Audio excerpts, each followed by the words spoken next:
En Navidad mis padres me dejaron sin cena, solo viniste a tragar de gratis, muerto de hambre, no dije nada, pero 10 días después los dejé sin agua, sin luz y sin gas, y les dije, solo vienen por mi dinero, parásitos. Mi nombre es Bruno, y siempre supe que no era el hijo deseado. Mis padres, Pablo y Claudia, nunca lo admitieron con palabras, pero sus acciones lo gritaban. Desde que tengo memoria, sus miradas, sus palabras cortantes y su indiferencia me hicieron sentir como un estorbo en mi propia casa. No era que me maltrataran físicamente, no. Era algo más sutil, más cruel, un desdén constante, como si mi existencia les molestara. Mi hermana Natalia, 3 años menor que yo, era la única luz en esa casa fría.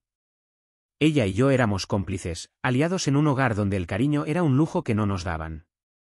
Crecí en un barrio de clase media en una ciudad cualquiera. Mi padre, Pablo, trabajaba como vendedor de electrodomésticos, siempre con una sonrisa falsa para sus clientes, pero en casa era un hombre de pocas palabras, siempre cansado, siempre molesto. Mi madre, Claudia, era ama de casa, pero no del tipo que te recibe con un abrazo y galletas. Ella pasaba el día quejándose de lo agotador que era mantener la casa, aunque nunca vi que pusiera mucho esfuerzo en ello. Todo lo que hacíamos Natalia y yo parecía estar mal, si ayudábamos, lo hacíamos de mala gana, si no ayudábamos, éramos unos vagos. No había forma de ganar. A los 18 años, justo después de terminar el colegio, mis padres me dejaron claro que ya no me querían en casa. Ya eres grande, Bruno. No puedes seguir viviendo aquí como parásito, me dijo Pablo un día, mientras cenábamos en silencio. Claudia asintió sin mirarme. No hubo discusión, no hubo lágrimas.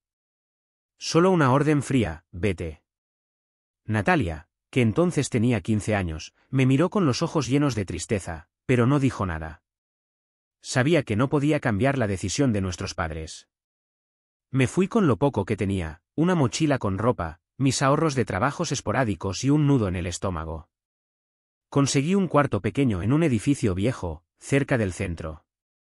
Era húmedo, olía a pintura vieja y las paredes eran tan delgadas que podía escuchar las peleas de los vecinos, pero era mío.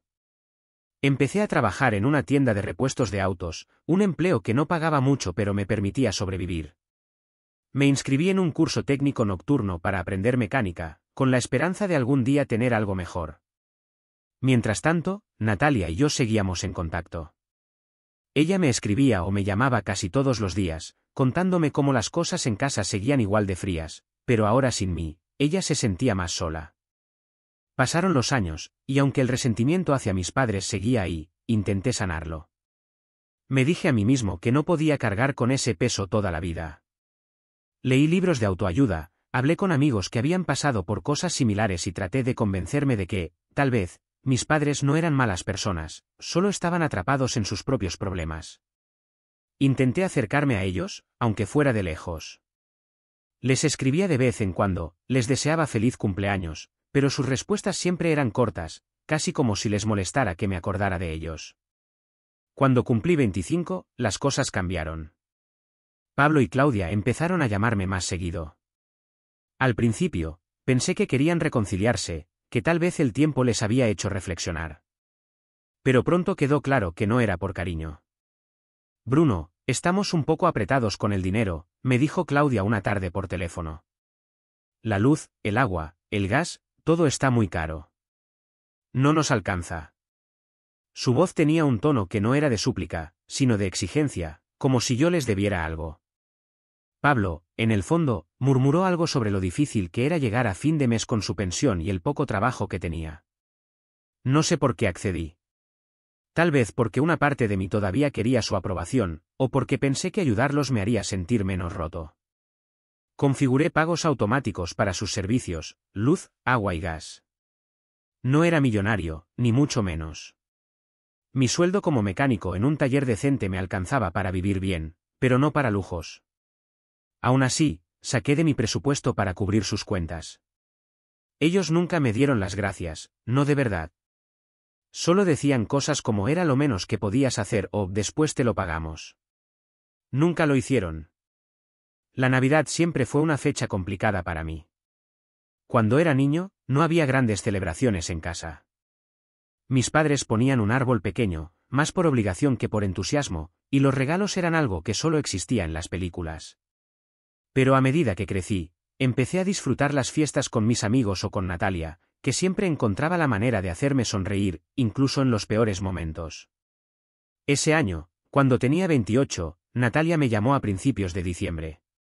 Estaba emocionada. Bruno, vamos a pasar Navidad en casa de papá y mamá. Van a estar los abuelos, los tíos, todos tienes que venir. Su voz era tan cálida que no pude negarme, aunque algo en mi interior me decía que no era buena idea. ¿Estás segura de que quieren que vaya?, pregunté. Ella dudó un segundo, pero luego respondió, claro, Bruno. Eres de la familia. No pueden decir que no. Pero algo no cuadraba. Mis padres no me habían invitado. Ni una llamada, ni un mensaje. Nada. Natalia insistió tanto que al final cedí. Está bien, iré. Pero no prometo quedarme mucho. Decidí hacer un esfuerzo. No era millonario, pero quería llevar algo para compartir. Compré pequeños regalos para todos, una bufanda para mi abuela, un libro para mi abuelo, unos chocolates para mis tíos, y hasta una botella de vino para mis padres. No era mucho, pero era algo sincero, una forma de decir aquí estoy, todavía soy parte de esto. También compré un collar sencillo para Natalia, porque ella siempre había sido mi apoyo. La noche de Navidad llegó, y con un nudo en el estómago, me presenté en la casa de mis padres. Era la misma casa donde crecí, pero ahora se sentía extraña, como si no perteneciera allí. Cuando toqué la puerta, mi abuela fue la primera en recibirme. Bruno, qué alegría verte, dijo, abrazándome con fuerza. Mis tíos también me saludaron con cariño, preguntándome por mi trabajo, mi vida. Por un momento, me sentí bien, como si las cosas pudieran ser diferentes. Entonces llegaron mis padres. Pablo me miró de arriba abajo, como si estuviera evaluando si merecía estar ahí. ¿Y tú qué haces aquí?, dijo, con un tono que intentaba ser broma, pero que se sintió como un golpe. Claudia, que estaba poniendo la mesa, apenas levantó la vista y murmuró un hola seco. Intenté ignorarlo. Vine a pasar la Navidad con la familia, respondí, forzando una sonrisa. Ellos intercambiaron una mirada, pero no dijeron nada más. La cena empezó, y la casa se llenó de risas y conversaciones. Mis abuelos contaban historias de su juventud, mis tíos bromeaban entre ellos, y Natalia estaba radiante, intentando incluirme en cada charla. Pero algo no estaba bien. Todos tenían un plato de comida frente a ellos, pavó, ensalada, puré, todo lo típico. Yo no. Pasaron los minutos, y mi plato seguía vacío. Al principio pensé que era un descuido, que mi madre estaba ocupada sirviendo a los demás. Pero cuando ya todos estaban comiendo y yo seguía esperando, me di cuenta de que no era un error. Me armé de valor y le pregunté a Claudia, que estaba al otro lado de la mesa, mamá, ¿queda algo de comida para mí? La mesa se quedó en silencio. Todos me miraron. Pablo soltó una risa seca, y Claudia puso los ojos en blanco. Como siempre, no, Bruno. Solo viniste a tragar de gratis, muerto de hambre, dijo ella, con una voz cargada de desprecio. Pablo asintió, como si fuera lo más normal del mundo. Sí, siempre esperando que te sirvan todo en bandeja. Me quedé helado. Sentí que el aire se me escapaba. Algunos de mis tíos se rieron, como si fuera una broma, y uno de ellos, el tío Roberto, dijo, deja de ser mantenido, Bruno, y ponte a trabajar. No sé qué me dolió más, las palabras de mis padres o las risas de los demás. Miré a Natalia, que estaba pálida, con los puños apretados. Entonces ella explotó. No puedo creer que le hablen así a Bruno, gritó, poniéndose de pie. ¿Saben quién ha estado pagando la luz, el agua y el gas de esta casa, Bruno, él, que ustedes tratan como basura, y se atreven a llamarlo muerto de hambre? El silencio que siguió fue ensordecedor. Mis abuelos se miraron, confundidos. Mis tíos dejaron de reír. Pablo y Claudia se pusieron rojos, no sé si de vergüenza o de rabia. ¿Qué estás diciendo, Natalia?, balbuceó Claudia, intentando mantener la compostura. No hagas un show. Pero Natalia no se calló. No, mamá. El show lo están haciendo ustedes. Bruno les ha estado ayudando por meses, y así le pagan, es una vergüenza. No pude soportarlo más. Me levanté, con el corazón latiendo a mil. Cuando se quedaron sin dinero, me buscaron como perros arrepentidos para que les pagara los servicios, dije, mirando a mis padres. Y ahora, por un plato de comida, me humillan frente a todos. No cuenten conmigo nunca más. Hasta nunca. Dejé los regalos que había llevado sobre la mesa y salí de la casa, con la voz de Claudia gritándome que no me atreviera a hablarles así, resonando en mis oídos. Natalia salió detrás de mí. Estaba llorando. Lo siento, Bruno. No pensé que serían tan crueles. La abracé y le dije que no era su culpa. Pero en ese momento, algo dentro de mí se rompió. No iba a seguir siendo el tonto que pagaba las cuentas de quienes me despreciaban. El trayecto desde la casa de mis padres hasta mi departamento fue un borrón. Las luces navideñas parpadeaban en las calles, las familias reían en las ventanas, y yo sentía un vacío que no podía explicar. No era solo la humillación de esa noche, sino el peso de años de indiferencia que se acumulaban como una losa sobre mi pecho.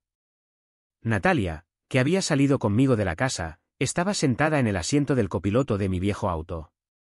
No hablaba, solo miraba por la ventana, con los ojos todavía rojos de tanto llorar. Bruno, no sé cómo se atrevieron a hacerte eso, murmuró al fin. Y a mí también, me gritaron como si yo fuera la culpable de todo. No te preocupes, Nati, le dije, apretando el volante con más fuerza de la necesaria. Esto se acabó. No voy a seguir siendo su cajero automático. Ella asintió, pero no dijo nada más. Sabía que estaba tan herida como yo, aunque su dolor era diferente.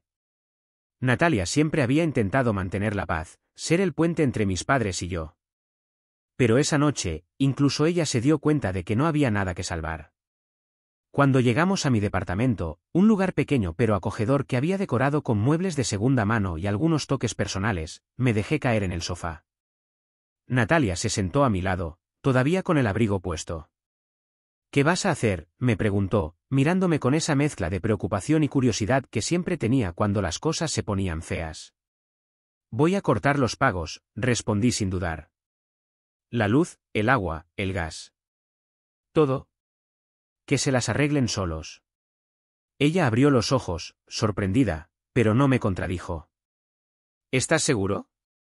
Sabes que van a hacer un drama. Sonreí, aunque no había nada de alegría en esa sonrisa. Que lo hagan. Ya no me importa. Esa misma noche, mientras Natalia dormía en el sofá, insistió en quedarse para no dejarme solo, me senté frente a mi laptop y entré a las cuentas bancarias. Con unos pocos clics, cancelé los pagos automáticos que había configurado para los servicios de mis padres. Luz, agua, gas, todo quedó desactivado. No sentí culpa, ni remordimientos. Solo una extraña sensación de alivio, como si me estuviera quitando un peso que había cargado por demasiado tiempo. Antes de cerrar la laptop, revisé mi cuenta, no era millonario, pero sin esas facturas, tendría un poco más de aire para respirar. Los días siguientes fueron extrañamente tranquilos. Natalia se quedó conmigo un par de días antes de volver a su propio departamento, un lugar pequeño que compartía con una compañera de la universidad. Hablábamos todos los días, y aunque intentábamos no tocar el tema de la Navidad, era imposible evitarlo del todo. ¿Crees que se disculparán?, me preguntó una tarde por teléfono. Solté una risa amarga. ¿Pablo y Claudia? Ellos no saben lo que es una disculpa. Van a esperar que yo ceda, como siempre. Y no me equivoqué. 10 días después de la Navidad, mi teléfono vibró con una llamada de mi madre. No quería contestar, pero algo en mí, tal vez curiosidad, me hizo deslizar el dedo por la pantalla. Bruno, ¿por qué demonios cancelaste los pagos?, fue lo primero que dijo Claudia, sin un hola, sin un ¿cómo estás? Su voz estaba cargada de rabia, como si yo le hubiera hecho algo imperdonable. La luz se cortó ayer, y hoy no tenemos agua, esto es una vergüenza, ¿cómo pudiste hacernos esto? Respiré hondo, intentando mantener la calma. Hacernos esto, repetí, con un tono frío que apenas reconocí como mío. Ustedes me humillaron frente a toda la familia por un plato de comida. Me llamaron muerto de hambre, mantenido, y ahora me vienen a reclamar. Arréglenselas solos. Silencio al otro lado de la línea. Luego, la voz de Pablo, que claramente estaba escuchando: no seas desagradecido, Bruno. Después de todo lo que hemos hecho por ti, ¿nos pagas así? No pude evitar reírme. Fue una risa seca, llena de incredulidad. Todo lo que han hecho por mí, como echarme de la casa a los 18, o tratarme como basura cada vez que podían. No, papá. Esto no es una deuda que les debo. Esto se acabó. Colgué antes de que pudieran responder. Mi corazón latía rápido, pero no de miedo, sino de algo más, liberación, tal vez.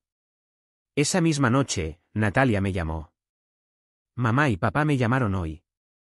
Estaban furiosos porque cortaste los pagos. Me pidieron que yo les ayudara con las facturas, ¿puedes creerlo?, después de cómo me trataron en Navidad. Me contó que Claudia había intentado jugar la carta de la culpa, diciendo que era una vergüenza que sus propios hijos los abandonaran. Pero Natalia, que normalmente era la más diplomática de los dos, no cedió. Les dije que no contaran conmigo. Que si querían tratarme como basura, que no esperaran que les resolviera la vida. Me sentí orgulloso de ella. Por primera vez, Natalia estaba poniendo un límite, igual que yo. Bien hecho, Nati, le dije. Que se enfrenten a las consecuencias de sus actos. Ella suspiró. Sí, pero, no sé, Bruno. Una parte de mí siente lástima por ellos. No la sientas, respondí, quizás con más dureza de la que quería. Ellos nunca sintieron lástima por nosotros. Una semana después, ocurrió lo que sabía que pasaría tarde o temprano. Era un sábado por la mañana, y estaba en mi departamento, tomando café y revisando unos correos del taller, cuando alguien tocó la puerta con tanta fuerza que parecía que querían derribarla. Abrí, y ahí estaban, Pablo y Claudia, con los rostros encendidos de rabia. No me dieron tiempo ni de saludar. Activa los pagos ahora mismo, Bruno, gritó Pablo, entrando sin ser invitado. Claudia lo siguió, con los brazos cruzados y una mirada que podría haber congelado el sol. ¿Quién te crees que eres para dejarnos sin luz, sin agua, sin nada? Somos tus padres, es tu obligación ayudarnos. Me quedé parado en la puerta, con el café todavía en la mano, mirándolos como si fueran extraños. Porque, en cierto modo, lo eran. Mi obligación, dije, con una calma que los desconcertó. ¿Y cuál fue su obligación cuando me echaron de casa a los 18, o cuando me humillaron frente a toda la familia por un simple plato de comida? ¿Dónde estaba su obligación entonces?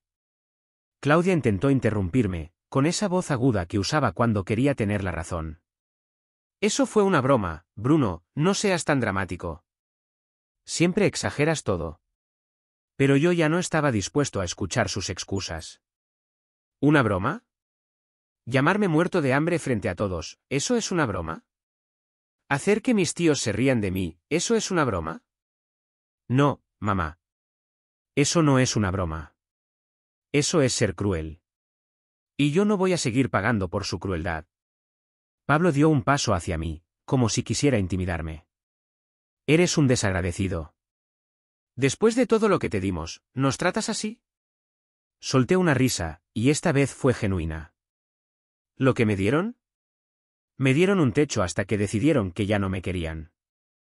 Me dieron indiferencia, desprecio. Y aún así, yo fui el tonto que les pagó las cuentas por meses. Pero se acabó. Si son tan capaces de humillarme, sean capaces de pagar sus propias cosas, primero me humillan y ahora solo vienen por mi dinero, parásitos. Claudia empezó a gritar, diciendo que era una vergüenza, que cómo me atrevía a hablarles así, que era un mal hijo. Pero yo ya no sentía nada. Ni rabia, ni tristeza. Solo una certeza absoluta de que no iba a dar marcha atrás. Váyanse, dije, señalando la puerta. No tengo nada más que decirles. Pablo intentó decir algo más, pero lo corté.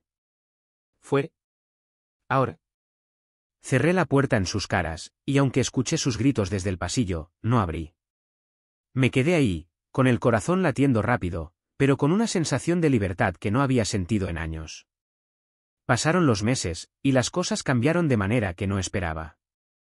Natalia me mantenía al tanto de lo que pasaba con nuestros padres, aunque ella también había cortado contacto con ellos. Según lo que escuchó, Pablo y Claudia habían intentado pedir ayuda a otros familiares, pero nadie quiso hacerse cargo. Al parecer, la escena de la Navidad y la revelación de que yo había estado pagando sus servicios dejaron a todos con una imagen clara de quiénes eran realmente. Sin mi dinero, no tuvieron más remedio que buscar trabajo. Pablo, que siempre se había quejado de lo cansado que estaba, tuvo que aceptar un empleo de guardia de seguridad. Claudia empezó a limpiar casas, algo que nunca imaginé que haría, dado lo mucho que se quejaba de las tareas domésticas. No voy a mentir, una parte de mí sintió una satisfacción oscura al saber que estaban enfrentando las consecuencias de sus acciones. Pero no era solo venganza. Era justicia. Por primera vez en mi vida, sentí que no estaba bajo su sombra, que no tenía que demostrarles nada. Natalia y yo seguimos más unidos que nunca. Ella terminó su carrera y ahora trabaja como diseñadora gráfica, y yo conseguí un ascenso en el taller, lo que me permitió ahorrar un poco más y mudarme a un departamento mejor. A veces, pienso en esa Navidad, en las palabras de mis padres, en las risas de mis tíos. Pero ya no me duele. En lugar de eso, siento orgullo. Orgullo de haberme levantado, de haber puesto un límite, de haber elegido mi propia paz. Mis padres pueden seguir viviendo como quieran, pero ya no son mi responsabilidad. Y yo, por fin, soy libre. Suscríbete para más historias diarias.